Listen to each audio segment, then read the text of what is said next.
Assalamualaikum warahmatullahi wabarakatuh. Kami dari kelompok 8 yang beranggotakan 1 Heni Tikasari dan 2 Muhammad Bayu Pamukas. Di sini kami akan menjelaskan materi tentang karakteristik letak geografis negara Indonesia. Berikut penjelasan tentang karakteristik letak geografis negara Indonesia. Assalamualaikum warahmatullahi wabarakatuh. Selamat pagi anak-anak. Bagaimana kabar kalian? Alhamdulillah sehat semua ya. Nah, sebelum ibu guru dan kalian semua memulai pembelajaran hari ini, alangkah baiknya kita berdoa bersama-sama terlebih dahulu ya. Sekarang ibu guru akan memimpin doa. Berdoa menurut kepercayaan dan agama masing-masing. Berdoa dimulai.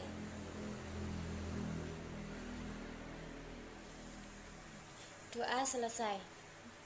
Nah, apakah ada yang tahu hari ini kita akan mempelajari tentang apa? Ayo, pelajaran apa? Ayo kita hari ini, waktunya apa?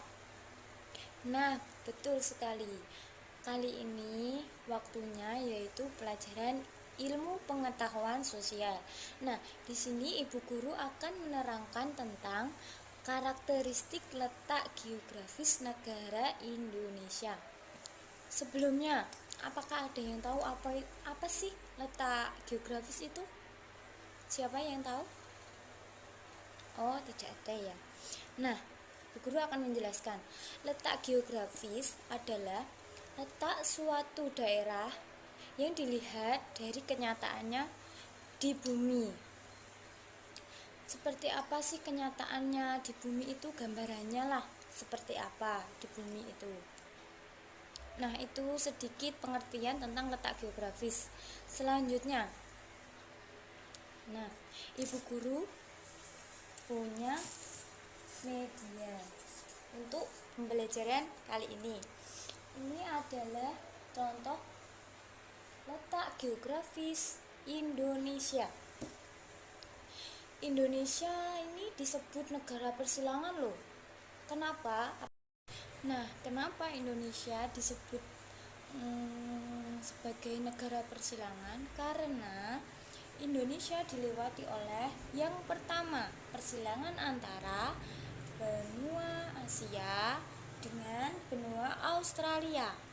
Dan yang kedua, dilewati oleh persilangan yaitu Samudra Pasifik dengan di sini Samudra Hindia. Nah, maka dari itulah Indonesia itu disebut sebagai negara persilangan. Nah, dan secara geografis pun Indonesia itu berbatasan dengan negara mana saja ya. Nah, yang pertama, di sebelah utara sini Indonesia berbatasan dengan negara 1. Malaysia, yang kedua Singapura, dan yang ketiga yaitu Filipina. Di sebelah selatan berbatasan dengan Samudra Hindia dan benua Australia. Selanjutnya, di sebelah barat Indonesia berbatasan dengan Samudra Hindia ya, karena Samudra Hindia itu sangat luas sekali. Dan yang terakhir, sebelah timur di sini ada Papua Nugini. Nah, karena negara kita ini terletak di antara persilangan-persilangan dunia, akibatnya apa sih? Akibatnya Indonesia memiliki 3 iklim. Yang pertama iklim muson, dan yang kedua iklim laut, yang ketiga iklim tropis. Iklim muson ini disebabkan oleh angin yang bertiup bergantian setiap setengah tahun sekali. Akibatnya, Indonesia memiliki 2 musim, yaitu, apakah ada yang tahu?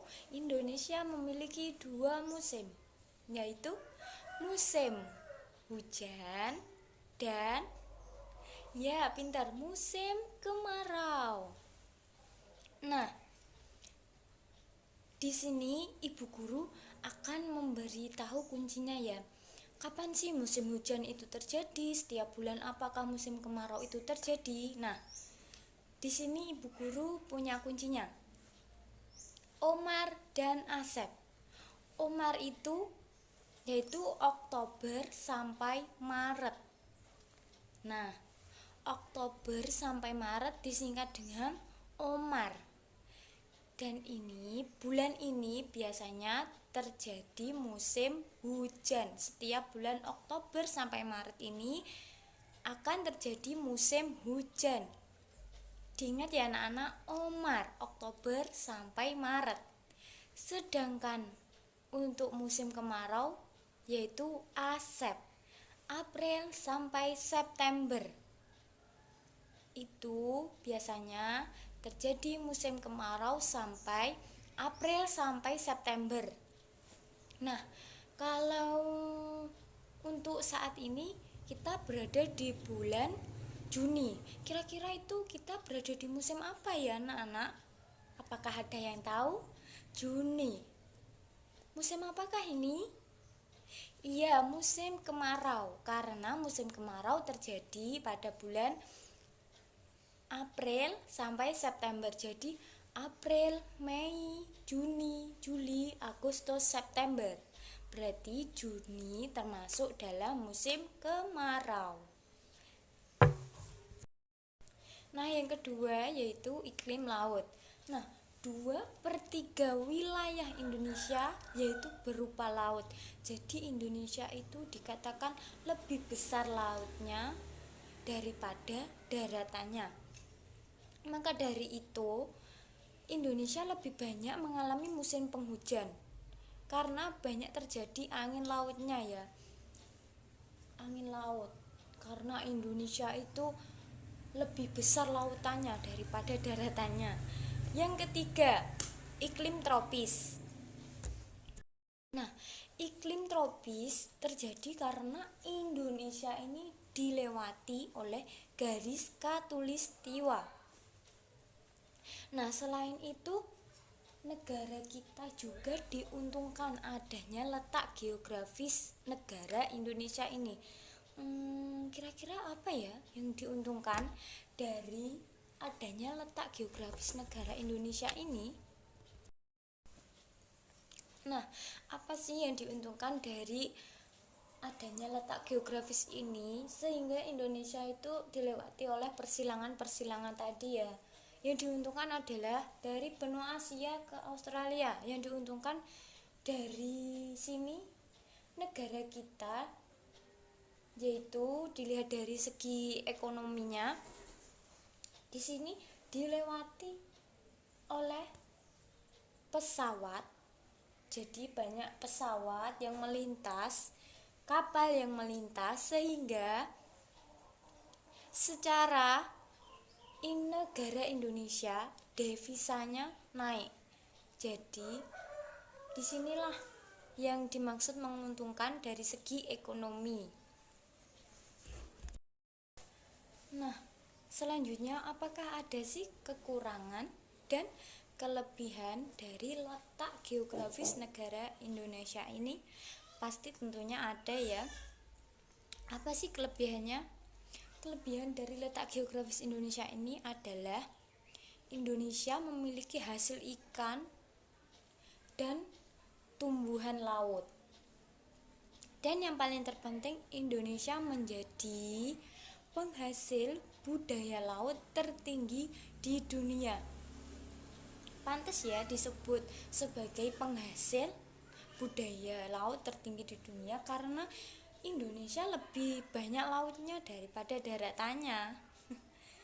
Selanjutnya, apa sih kekurangan dari letak geografis Indonesia ini? Nah, kembali ke awal tadi. Indonesia dilewati persilangan-persilangan. Nah, dari persilangan-persilangan ini tadi akan menyebabkan kerusakan secara fisik, yaitu timbulnya pencemaran udara, pencemaran air, kerusakan hutan, hutan gundul, dan lain-lain.